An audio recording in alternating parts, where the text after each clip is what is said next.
हमारा पहला प्रश्न दिया है, प्रश्न कह रहा है कि निम्नलिखित प्रश्न में लुप्त संख्या ज्ञात कीजिए। यानी यहाँ पर एक हमें प्रश्नवाचक चिन्ह दिया है, यहाँ पर हमें संख्या ज्ञात करनी है। तो जब भी ऐसे प्रश्न को सोल्व करना है तो सबसे पहले जो प्रश्नवाचक चिन्ह दिया है उसी की जगह यहाँ पर 56 कैसे लिखा है और यहाँ पर 38 कैसे लिखा है, हमें ये पता करना है। जिस तरीके से यहाँ पर 38 लिखा गया है और यहाँ पर 56 लिखा गया है, सेम उसी तरीके से यहाँ पर संख्या बताना है। तो सबसे पहले हम ये पता करेंगे कि यहाँ पर 38 कैसे लिखा गया है। ठीक है, तो देखिए यहाँ पर हमें साइड में संख्या लिखी है, यहाँ पर 4, 6 और यहाँ पर 9। ठीक है, अगर हम इन सभी को आपस में जोड़ देते हैं, ठीक है, अगर हम सभी को आपस में जोड़ देते हैं तो 4 और 6 10 और 10 में 9 को जोड़ेंगे तो 19, यानी कि सभी को जोड़ने पर यहाँ पर कितना हो रहे हैं, 19 हो रहे हैं। लेकिन यहाँ पर 38 दिया है। ठीक है, यानी अगर हम यहाँ पर 19 का 2 गुना कर देते हैं तो 19 का 2 गुना कितना होता है, 38 होता है। ठीक है, अब 38 यहाँ पर दिया है। अब इसी तरीके से क्या करेंगे, यहाँ पर भी 8 में 9 को जोड़ेंगे। ठीक है, तो 8 में 9 को जोड़ेंगे तो 17 और 17 में 11 को जोड़ेंगे तो यहाँ पर 28 हो जाएंगे। ठीक है, और 28 का भी क्या करना है, हमें 2 गुना करना है। तो 28 का 2 गुना कितना होता है, तो 28 का 2 गुना होता है 56। ठीक है, कितना होता है, 56, और 56 यहाँ पर दिया है। ठीक है, जिस तरीके से यहाँ पर आपस की संख्या को जोड़ के 2 गुना करा है, हम भी यहाँ पर आपस की संख्या को जोड़ेंगे और 2 गुना करेंगे। ठीक है, तो 12 में 13 को जोड़ेंगे तो यहाँ पर कितने हो जाएंगे, 25, और 25 में 11 को जोड़ देंगे तो यहाँ पर हमारे कितने हो जाएंगे, 36 हो जाएंगे। ठीक है, और 36 का भी हम क्या करेंगे, 2 गुना करेंगे। तो 36 का 2 गुना कितना होता है, तो 36 का 2 गुना होता है 72, यानी कि 72। तो जो प्रश्नवाचक चिन्ह है यहाँ पर क्या आएगा, 72 आएगा। ठीक है, तो ऑप्शन में देखिए 72 हमें ऑप्शन नंबर ए में दिया है, तो ऑप्शन नंबर ए हमारा इस प्रश्न का सही जवाब होगा। ठीक है, अब चलिए हम बढ़ते हैं प्रश्न 2 पे। अब दूसरे नंबर का प्रश्न दिया है, प्रश्न कह रहा है कि नीचे दिए गए विकल्पों में से संबंधित शब्दों को चुनिए। यहाँ पर जैसे पैमाना का संबंध लंबाई से है तो हमें यहाँ पर सिस्मोग्राफ का बताना है। ठीक है, तो ऐसे प्रश्नों को कैसे सोल्व करते हैं समझिए। सबसे पहले आपको ये पता करना है कि जो पैमाना लिखा है और उसका संबंध लंबाई से कैसा है, सेम तरीके से यहाँ पर सिस्मोग्राफ का बताना है। ठीक है, तो देखिए यहाँ पर हम क्या करेंगे, जैसे पैमाना से हम क्या करते हैं, लंबाई को नापते हैं। ठीक है, पैमाना से हम लंबाई को नापते हैं, सेम उसी तरह से जो सिस्मोग्राफ है। ठीक है, सिस्मोग्राफ से हम किसे नापते हैं, तो यहाँ पर हम भूकंपों को मापते हैं। ठीक है, किसको मापते हैं, भूकंपों। तो यहाँ पर क्या हो जाएगा, जो प्रश्नवाचक चिन्ह है यहाँ पर हो जाएगा भूकंप। ठीक है, क्या हो जाएगा, भूकंप, क्योंकि देखिए जो हमारा पैमाना है इससे हम क्या मापते हैं, लंबाई मापते हैं। ठीक है, तो सिस्मोग्राफ दिया और इससे हम क्या मापते हैं, भूकंप मापते हैं। तो इस प्रश्न का सही जवाब क्या होगा, ऑप्शन बी हो जाएगा। ठीक है, कौन सा हो जाएगा, ऑप्शन बी। अब चलिए हम बढ़ते हैं प्रश्न 3 पे। अब तीसरे नंबर का प्रश्न दिया है, प्रश्न कह रहा है कि निम्नलिखित श्रृंखला श्रेणी में असंगत ज्ञात करें। ठीक है, यानी यहाँ पर हमें कुछ संख्या दी है 30, 27, 36, 45 और 72, और प्रश्न कह रहा है कि यहाँ पर हमें क्या करना है, इस श्रृंखला श्रेणी में असंगत ज्ञात करना है। ठीक है, यानी जो कौन सी संख्या है जो अलग है। तो देखिए अगर हम यहाँ पर अंतर देखते तो यहाँ पर देखिए 3 माइनस हो रहा है। ठीक है, देखिए 27 से 36 देखेंगे तो यहाँ पर क्या हो रहा है, +9 हो रहा है। फिर 36 यहाँ पर 36 से 45 देखेंगे तो यहाँ पर देखिए 45 मतलब यहाँ पर 9 प्लस हो रहा है। ठीक है, लेकिन यहाँ पर कुछ ज़्यादा ही संख्या प्लस हो रही है। तो अब क्या करेंगे, देखिए ऐसे में आपको क्या करना है, यहाँ पर ध्यान से देखिए, अगर हम इनको आपस में जोड़ देते हैं 30 और 0 को, यानी कि 30 में यहाँ पर देखिए तो इनको आपस में जोड़ेंगे तो 3। ठीक है, और इनको भी आपस में जोड़ेंगे तो 9। ठीक है, फिर देखिए इनको आपस में जोड़ेंगे तो यहाँ पर भी 9, इनको आपस में जोड़ेंगे तो यहाँ पर भी 9, और इनको आपस में जोड़ेंगे तो यहाँ पर भी 9। हमें क्या पूछा था, असंगत ज्ञात करें। अब असंगत आपको कहाँ पर दिखा, यानी कि कौन सी वाली संख्या अलग हो रही है।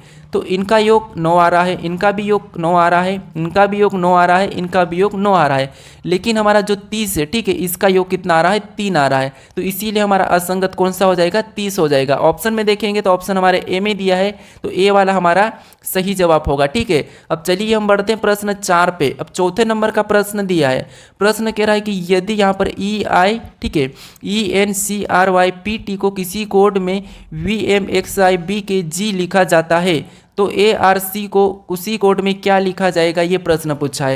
यानी हमारा ये कोडिंग डिकोडिंग का प्रश्न है। हमें सबसे पहले ये पता करना है कि यहाँ पर ENCRYPT का कोड यहाँ पर VMXIB के G कैसे लिखा है। ठीक है, तो देखिए यहाँ पर अगर हम लेटर एक एक को देखते हैं तो यहाँ पर E से यहाँ पर V को लिखा है, यानी इसका विपरीत है।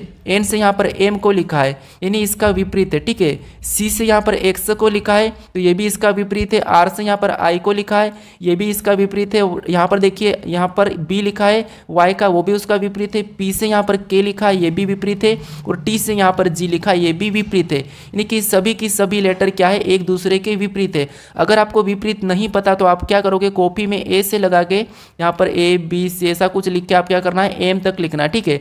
और फिर नीचे से आपको एन से लगाकर यहाँ तक आना है, जैसे यहाँ पर वाई और जेड तक, ठीक है। तो ये आमने सामने जितने भी लेटर रहेंगे वो सभी की सभी एक दूसरे के विपरीत हो जाएंगे, ठीक है। जैसे आपको यहाँ पर मिला है एन का यहाँ पर एम लिखा है, ठीक है, और यहाँ पर है, ठीक है। तो ये आपको करना है, अगर ये आपको याद नहीं है तो। अब देखिए यहाँ पर हम क्या करेंगे, इसका विपरीत बताएंगे। तो ए का विपरीत क्या होता है, जेड होता है। आर का विपरीत क्या होता है, तो आर का विपरीत आई होता है। और सी का विपरीत क्या होता है, तो सी का विपरीत होता है एक्स। अब हम ऑप्शन में देखेंगे जेड आई एक्स, तो हमें ऑप्शन नंबर ए में यानी बी में दिया है, तो ऑप्शन हमारा बी इस प्रश्न का सही जवाब हो जाएगा, ठीक है। अभी तक आप इस चैनल को सब्सक्राइब नहीं करें तो प्लीज़ आप सब्सक्राइब जरूर कर लीजिएगा। अब चलिए हम बढ़ते हैं प्रश्न 5 पे। अब 5वें नंबर का प्रश्न दिया है। प्रश्न कह रहा है कि राजीव दक्षिण दिशा की ओर चल रहा है, ठीक है।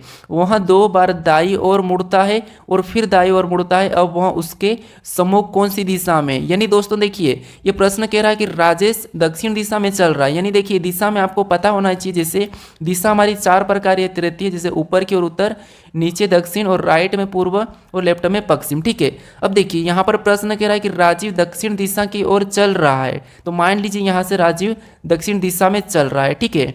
फिर देखिए वहाँ 2 बार दाई ओर मुड़ता है, यानी दक्षिण दिशा में चलने के बाद 2 बार दाई ओर, तो एक तो ये पहला दाई ओर और ये दूसरा दाई ओर मुड़ा, ठीक है। फिर आगे कहा है कि और फिर दाई ओर मुड़कर मुड़ता है, मतलब और फिर दाई ओर मुड़ता है, तो यहाँ से चलने के बाद वापस दाई ओर इधर जाएगा, ठीक है। तो ये इधर मुड़ चुका।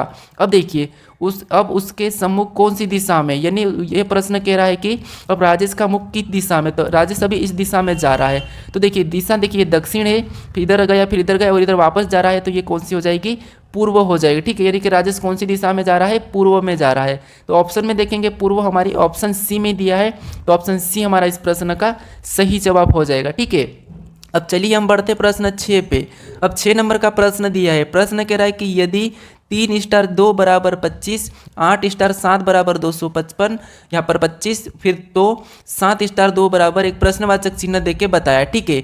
यानी दोस्तों यहाँ पर देखेंगे हम, जैसे यहाँ पर क्या दिया है, 3 स्टार 2 बराबर 25 दिया है, 8 स्टार 7 बराबर 225 दिया है, और यहाँ पर पूछा हमें कि 7 स्टार 2 बराबर कितना होगा, ठीक है।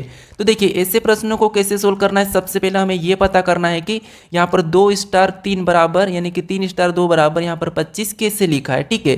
तो देखिए अगर हम इस 25 को लाते हैं तो इनको क्या करेंगे, आपस में जोड़ लेते हैं, ठीक है। तो कितने होते हैं, 5 होते हैं, और 5 का स्क्वायर करेंगे तो यहाँ पर 5 का वर्ग कितना होता है, 25, और 25 लिखा है। इसी तरीके से यहाँ पर भी क्या करेंगे, इन दोनों को जोड़ेंगे तो 8 7 कितने होते हैं, 15 होते हैं, ठीक है। और 15 का भी यहाँ पर वर्ग करेंगे तो 15 का वर्ग 225 यहाँ पर लिखा है, ठीक है। यहाँ पर भी दोनों को जोड़ के उसका वर्ग लिखा है, यहाँ पर भी दोनों को जोड़ के उसका वर्ग लिखा है। तो हम भी क्या करेंगे, इन दोनों को जोड़ेंगे, उसका वर्ग बताएंगे। तो 7 और 2 कितने होते हैं, 9 होते हैं, और 9 का जब वर्ग करते हैं तो 9 का वर्ग कितना होता है, 81 होता है, ठीक है, यानी कि 81। तो जो प्रश्नवाचक चिन्ह दिया है यहाँ पर 81 होगा। ऑप्शन में देखेंगे 81, तो हमें ऑप्शन नंबर डी में देखने को मिला है, तो ऑप्शन डी हमारा इस प्रश्न का सही जवाब हो जाएगा, ठीक है। अब चलिए हम बढ़ते हैं प्रश्न 7 पे। अब 7वें नंबर का प्रश्न दिया है। प्रश्न कह रहा है कि नीचे दी गई श्रृंखला श्रेणी ज्ञात करें, यानी हमें यहाँ पर कुछ संख्या, यानी कि यहाँ पर हमें श्रृंखला श्रेणी दी है, ठीक है, अक्षर की, तो हमें इससे ही ज्ञात करना है। तो देखिए यहाँ पर क्या करना है, जब भी आपको ऐसे प्रश्न मिले हैं परीक्षा में तो आपको करना है एक एक लेटर को देखना है। जैसे यहाँ पर बी के बाद क्या लिखा है, सी, सी के बाद डी, तो अगला क्या आएगा, एफ आएगा, ठीक है, क्या आएगा, एफ। अब देखिए यहाँ पर सी के बाद क्या लिखा है, डी, फिर यहाँ पर ई, तो अगला क्या आएगा, एफ आएगा, ठीक है, अगला क्या आएगा, एफ आएगा। अब और भी देखेंगे तो और देखिए यहाँ पर जैसे ये एफ के बाद क्या लिखा है, जी, जी के बाद एच, तो अगला क्या आ जाएगा, आई आ जाएगा, ठीक है, अगला क्या आ जाएगा, आई। अब ऑप्शन में देखेंगे हम कि एफ, ठीक है, एफ फिर आई, एफ एफ आई ऑप्शन में देखेंगे तो ऑप्शन हमें यहाँ पर देखिए ऑप्शन ए में मिला है, तो ऑप्शन ए हमारा यहाँ पर सही होगा। आप मुझे कमेंट करके जरूर बताइए कि आपको प्रश्न समझ में नहीं आ रहे या आ रहे हैं, ठीक है। अब चलिए हम बढ़ते हैं प्रश्न 8 पे। अब 8वें नंबर का प्रश्न दिया है। प्रश्न कह रहा है कि यदि सितंबर का कोट 55, यानी कि सितंबर का मान 55 है और जनवरी का मान 42 है, दिसंबर का मान यहाँ पर 48 है, तो हमें अगस्त का मान क्या होगा ये पूछा है, ठीक है। तो देखिए दोस्तों आपको यहाँ पर ये प्रश्न कठिन लग रहा होगा, लेकिन यहाँ पर ध्यान से देखिए, जब भी आपको ऐसे प्रश्न मिले, यानी कि ये हमें क्या दिया है, सितंबर, और यहाँ पर लिखा है 54, अगर हम इनके अंकों के नंबर का योग करेंगे तो हमारे पास 54 से ज़्यादा आएंगे, ठीक है। तो अब क्या करेंगे, देखिए जैसे इन अंक यहाँ पर हम क्या करेंगे, यहाँ पर अक्षर उनको गिनेंगे, सितंबर के अक्षर को गिनेंगे। जैसे यहाँ पर देखिए 1 2 3 4 5 6 7 8 9, यहाँ पर कितने हैं 9 है, ठीक है, कितने हैं 9 है। अब देखिए हमें क्या यहाँ पर दिया है 54 दिया है, अगर हम 9 का 6 के साथ गुणा करते हैं तो यहाँ पर कितना होता है 9 छिंग 54, ठीक है, कितना होते हैं 9 छिंग 54।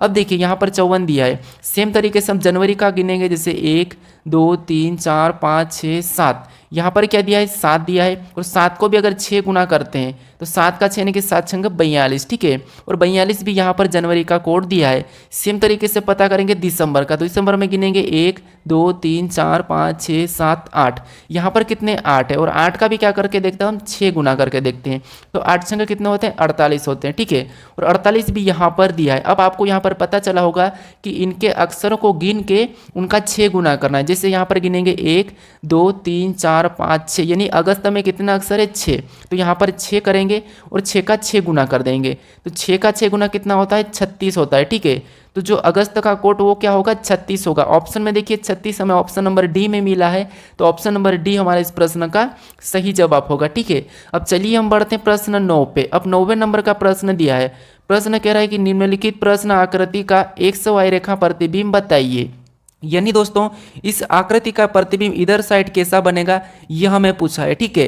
तो देखिए यहाँ पर क्या करना है, हमें सबसे पहले ऐसी आकृति मिले तो हमें किसी एक अक्षर को लेके चलना है। जैसे यहाँ पर हम मान लेते हैं जेड को लेते हैं, ठीक है, तो जेड इधर आके कैसा बनेगा, ऐसा उल्टा बन जाएगा, ठीक है, तो हमें उल्टा जेड देखना है। तो यहाँ पर तो एन दिया है, मतलब ऑप्शन ए नहीं होगा, यहाँ पर भी एन दिया है उल्टा, तो ये भी नहीं होगा, यहाँ पर जेड हमारा सीधा दिया है तो ये भी नहीं होगा।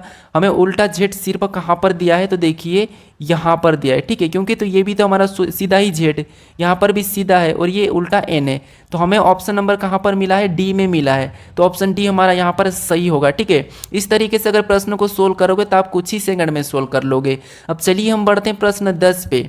अब 10वें नंबर का प्रश्न दिया है, प्रश्न कह रहा है कि निम्न आकृति में वृत्तों की संख्या ज्ञात कीजिए। यानी हमें यहाँ पर क्या करना है, वृत्तों की संख्या गिन के बताना है। भले ही प्रश्न आसान है लेकिन फिर भी हमें ध्यान से गिनना चाहिए। जैसे यहाँ पर देखिए गिनेंगे तो 1 फिर 2 3 4 5 6 और ये बड़ा 7, ठीक है, फिर 8 9 10 11 12 13 फिर 14 15 16 17 18 19, यहाँ पर टोटल गिनने पर कितने हो रहे हैं 19 हो रहे हैं, ठीक है। तो यहाँ पर 19 हम ऑप्शन में देखेंगे तो 19 हमारा ऑप्शन नंबर ए में दिया है, तो ऑप्शन ए हमारा यहाँ पर सही जवाब हो जाएगा, ठीक है। तो आपको क्या करना था, यहाँ पर वृत्तों की संख्या गोल वाली संख्या गिन के बताना था। अब चलिए हम बढ़ते हैं प्रश्न 11 पे। अब 11 नंबर का प्रश्न दिया है, प्रश्न कह रहा है कि BAB का संबंध CEC से है तो DID का संबंध बताना, ठीक है। तो इस प्रश्न का आपको सही जवाब क्या है ये मुझे कमेंट करके बताना, ठीक है। तो आज का ये होमवर्क है, ठीक है, तो आप मुझे इसका सही जवाब क्या है कमेंट करके जरूर बताएं, ठीक है। चलिए अभी तक आप इस चैनल को सब्सक्राइब नहीं करे हो तो प्लीज़ सब्सक्राइब जरूर कर लीजिए दोस्तों, क्योंकि आप वीडियो देख लेते हो लेकिन सब्सक्राइब नहीं करते हो, तो